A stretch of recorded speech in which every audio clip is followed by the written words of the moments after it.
it going? Busy days. Gone to the beach and everything. Had to take a break because,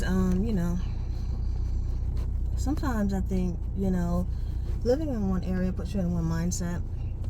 As I said, I've seen so much, change, and things are going back to the way they were, sadly, back in, I don't know when I was a child, you know what I mean?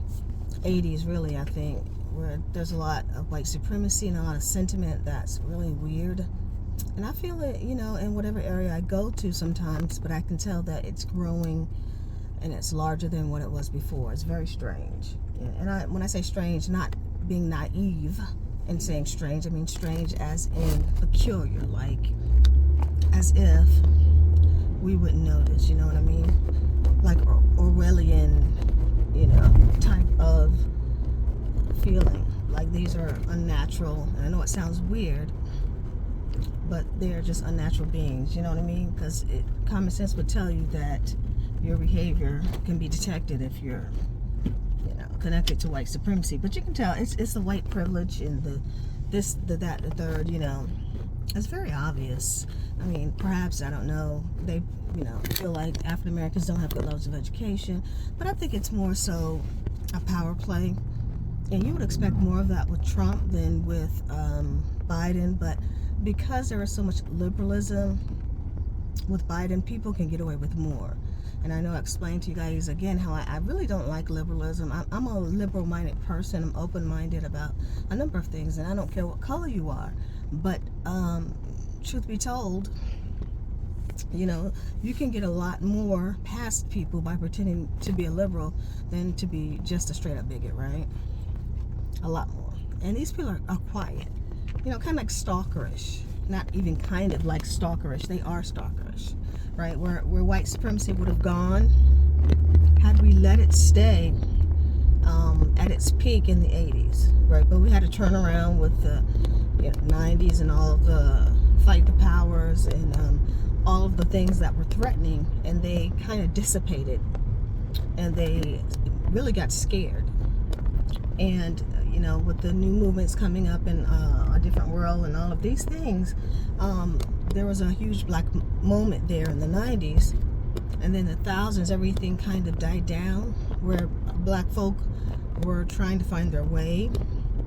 And now we're seeing a dissipation of the what I call true black folk, quote unquote. We do have a youth that is somewhat gaining knowledge, but it feels as if they skipped a generation, more than likely purposely. They skipped the generation with the knowledge. So when we do that, or we look at it from the perspective of someone who can see through it, we can see that there's a plan in play. So just as we look at neo-colonialism and the things that are going on with the Hispanic Latina movement, Latino, or however you wish to say it, I wouldn't say Latinx. I think they believe they want to separate from that colonial power of the Spanish government and European domination. And I'm not saying Europe is all bad. I mean, but I don't see the French and the British over here trying to immigrate and colonize all of these areas. However, I do think that one thing that people don't understand is when Columbus came over, they said he was Italian.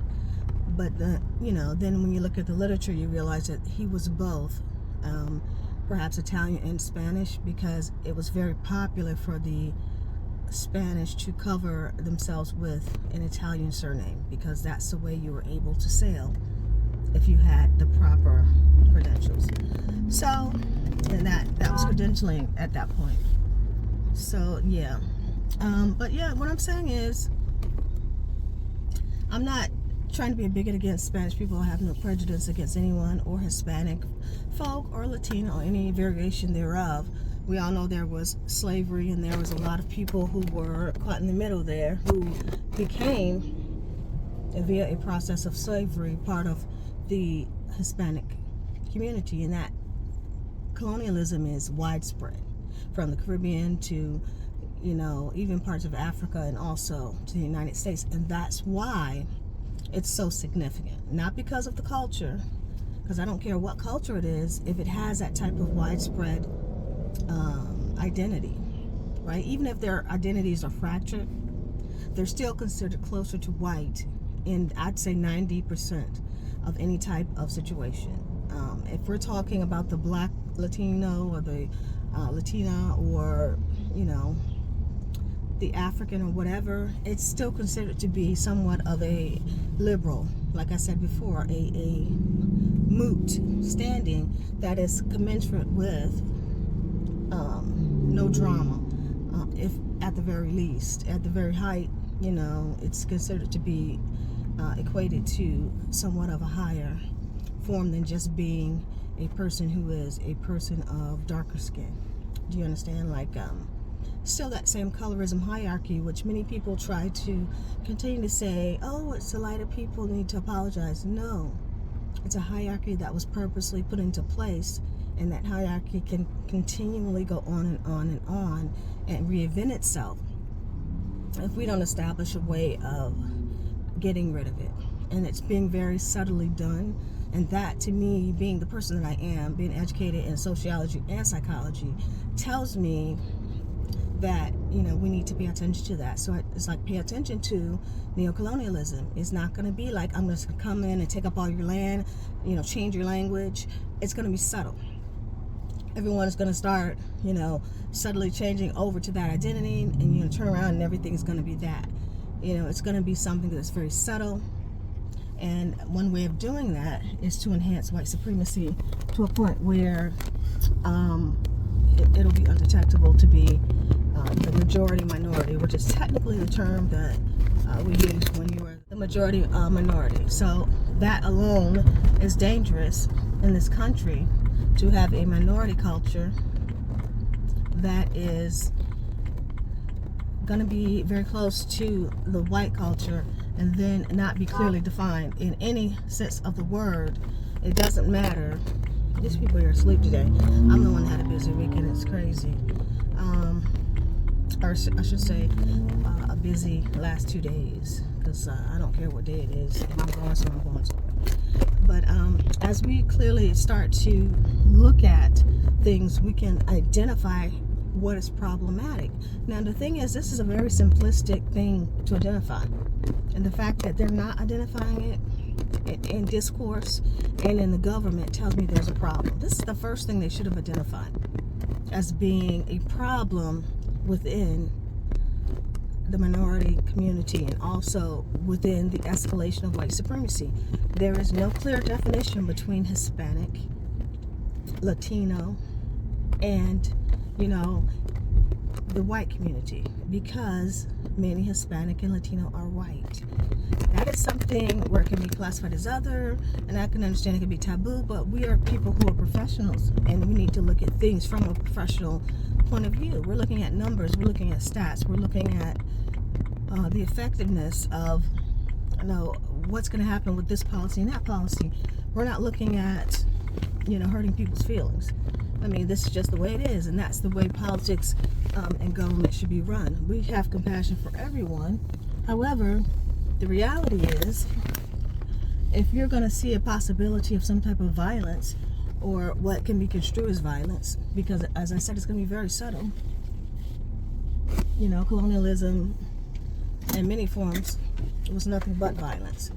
So if we're going to see a form of conditioned violence, then we need to identify it, and we need to do something in order to prevent that from happening.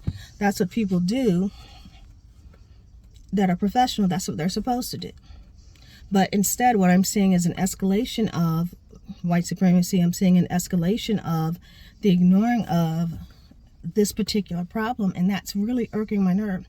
Now, I don't expect with the liberalism of Biden for this to happen.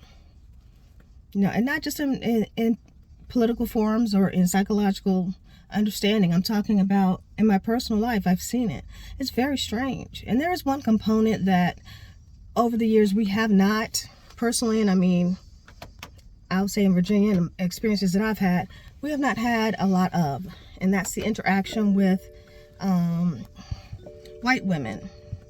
We have interactions with every other race, but because white women are so well protected under white men, it just seems like that hierarchy is pretty much the same. We may work with them. We have friends, and I have friends from high school that are white women, but it's weird. It's like either they're in the African American friendship group or they're in the white male friendship group. You know, they can be in both. I mean, obviously, they can say hello, hi, we can hang and go to, you know, school or work together, but there's really not like, very rarely there's both. And many African American women will tell you that. But what I'm saying is that weaponization of the white woman, and I haven't seen that. And I'm not being naive, I really haven't. But I mean, it's the white privilege looks you get. Oh my God, nasty white privileges from like 1980 something. You know, you go in, like, is she shopping here? Looking around the corner at you when you're buying stuff, like, is she stealing stuff? That craziness, like, you know, she has something expensive. How does she afford that? She must be stealing. That nastiness. And that rolls over. And trust me, I've seen it in many places. I don't care where you live. You can live in New York. You can live in Cali. You can live in Florida by the Hispanic Latino community. And many people will tell you that. They'll tell you that. If you go to these places, make sure you stay within communities that are familiar to you, because yeah, it could be your life if they have gangs, and that's at this point because of the fake gang culture, CIA sponsored, thank you very much, Freemason endorsed, whatever. But because of that stupidness that they started, now we have black men who are out there involving themselves in a lot of this tit for tat. And to tell you the truth, that's probably where it started, because other than the gangs of New York, which were the old mob, back in the 80s, we didn't have very many gangs. I didn't grow up in the 80s. That was when I was a kid. But in the 90s and the thousands, I hadn't seen a gang until like the early 90s when they started with that movement with, hip hop and Tupac and Ice Cube and all that, gangster rap. That's the first time we experienced it. I think that was everyone on the East Coast. We hadn't seen any, not unless we had lived in the barrios of New York somewhere. They just weren't there. They were in very small, minute areas, but you see what I'm saying? So the escalation of that type of violence crept over into other areas along with the escalation of immigration. So now we can clearly see that it's pervasive. And as we look at where we've come and where we're going, there's a lot of stuff that's not being said. There's a lot of return back to ignorance, right? Because that liberalism is forbidding us to say what we really want to say because we don't want to be politically incorrect, right? And I don't mind telling you, it's a lot of uneducated people that think they know more than what you do because they have more wealth, or because what we would call poor white woman syndrome, where I'm still better than you, even if I'm poor, because I'm white. You know, we have this white person, I have it hard, I have to work all the time, and you don't have to work as hard as I do. You must have done something. And then the jealousy thing, right? Which I saw, like I say, growing up. But because we had so many strong black women where I came from and who were educated, it was like, no, you know. And I'm not even trying to tell you, I'm not friends with my mom, but she ain't the type of person to put up with somebody disrespecting her. Yeah, like I said, my mom wasn't the type to put up with that type of stuff. So yeah, they were out of there when I was very young. As a matter of fact, no one was. And to think that the older generation was more active as far as civil rights than what we are is weird. You know, that's weird. That's weird to me, because you have all of this fake action, but a lot of these players out here are just that. My lips are dry, I'm sorry. They're actors. So, you know, I hate to be that way, but when we're dealing with reality, we need to see more than just performative gestures. And I think one of the best things that you can do in situations such as this, in this environment, is to speak to one another. A lot of people assume, or they don't know, or they I would say guess at someone else's situation, or, you know, their, what's the word I'm looking for? Personality, their intelligence level, you know, and many times that's considered being prejudiced. I would say to speak to people, not just to guess. When you know someone, you ask them questions if you have questions that you're concerned about. If you misconstrue based upon stereotypes or based upon what you're guessing, and a lot of people are conjecturing based upon their own situations and not based upon the narrative of someone who's intelligent. I just want you to consider something from someone else's point of view and to understand that there's still a lot of pretty smart African American people out here, but we're not getting the voice that we need to display our concerns. And one of the best ways that you can do what needs to be done is to be a Buddha. You know what I mean? Be a Buddha. Or some of you might say Buddha. You know, irregardless of that, you know what I'm saying, I wouldn't say turn the other cheek, but just be the person that you know you are, even when you want to lose your temper, because I've had, you know what I'm saying, I've had those days. Yeah, I've had those days. Trust me, because they can work your very last nerve, and you're like, if I don't get out of here, you know what I mean, I'm going to catch a case. And I don't even use violence because it's just such a bunch of stupid, dim-witted stuff. And I've seen male privilege, black and white, and we're not supposed to say black privilege, but black entitlement, black male entitlement, entangled up within this, within that incel type of environment, right? An example, when I went home, one of my favorite restaurants was Captain George's, which is a little seafood restaurant in Virginia Beach. And the staff was weird. They were very silly acting, running around, very flipping about, not necessarily paying you any attention. I stood there for a few moments. I got someone. She asked me, was I being helped? I told her no. Someone else came up.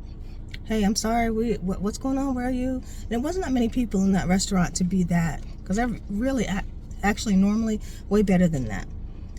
So, you know, I'm being polite, being patient, and I'm waiting. And so they got my order confused. The lady brings me, oh, you just wanted this? And I said, no, I wanted something else that was supposed to come with it. And then everybody's looking around, and the manager comes, who's a dude, and he's playing with the zipper, which is making me feel incredibly like I need to go somewhere else to eat, right? Like this is going to be that intersectional sexual harassment, racism and sexism spot where the black men are fitting in. And coincidentally coming in is this chef who's a black man who's yelling and screaming about something, ranting. I don't know what he was talking about. And it makes me feel uncomfortable. Like, where are you coming from? Hopefully it was just your break, you know, and not the restroom. So for those of you who saw that video I posted about the incel and what he did with the food delivery he was doing, this is what type of thing I'm talking about that correlates with white male supremacy. It was disgusting.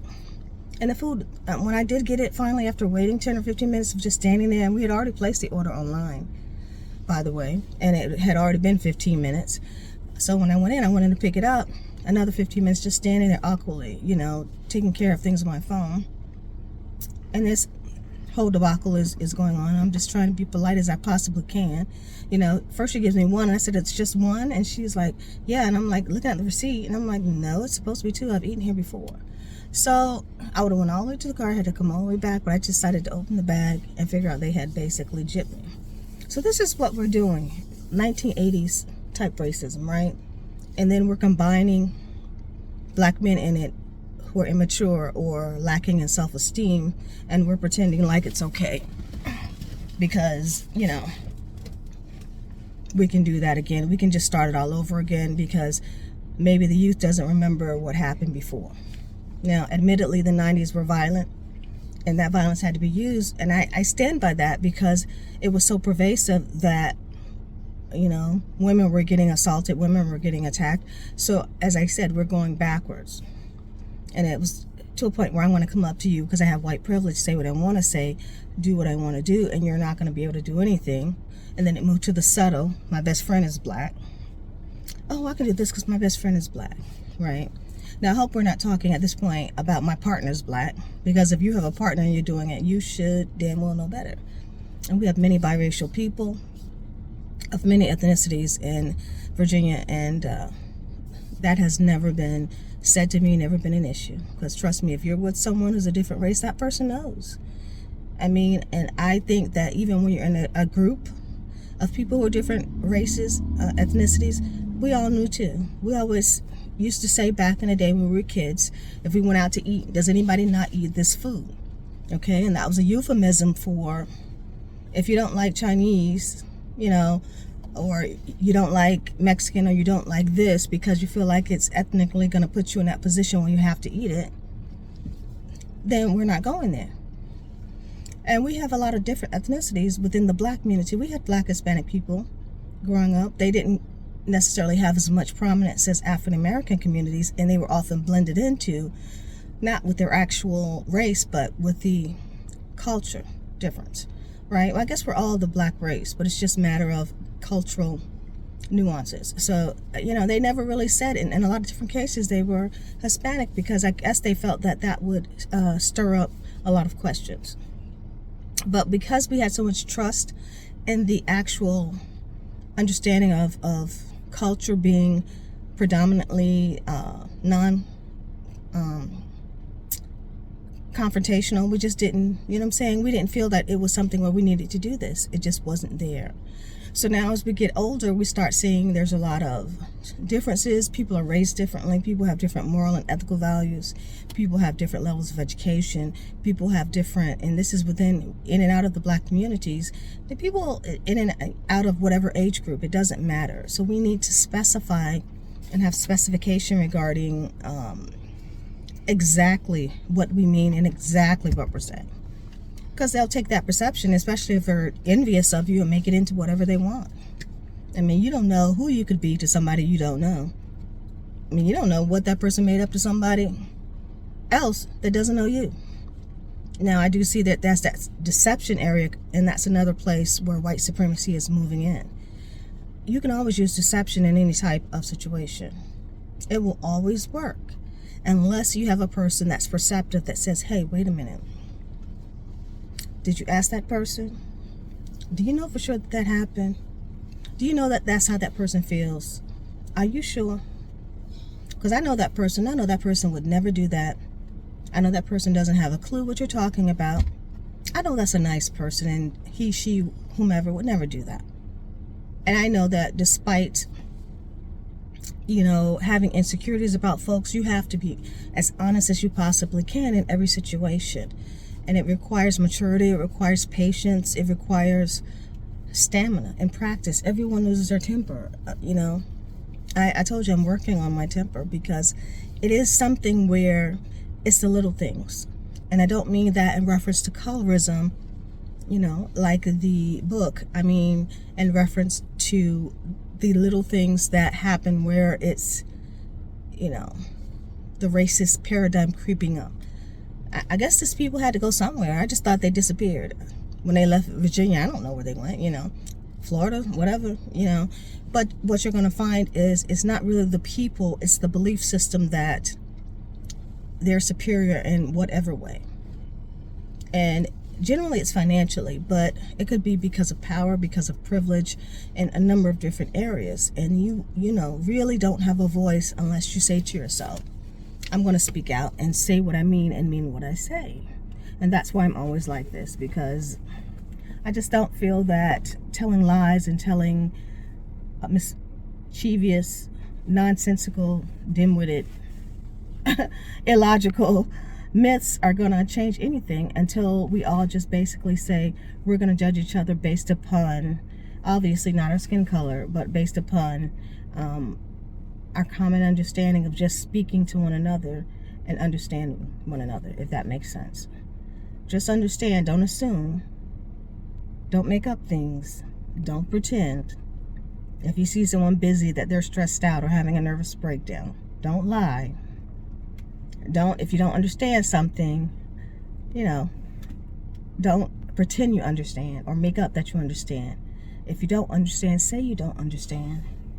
And that person perhaps will explain it to you in the best way that they know how, if it's your concern or your business. I've seen a lot of that misconception And a lot of that deception will creep in there, and that white supremacist rhetoric will be there. I'm, for some reason, more qualified than this person who's better educated than me because I have white privilege, or because I have more money or more status or what have you. And that is unfortunate. I think that the best way is communication. And I'll say it once again, and I will keep saying it. Just believe. You can always talk to me. All right, so I'm gone. I got to get out of here. I'll talk to you guys a little bit later, and I'm out.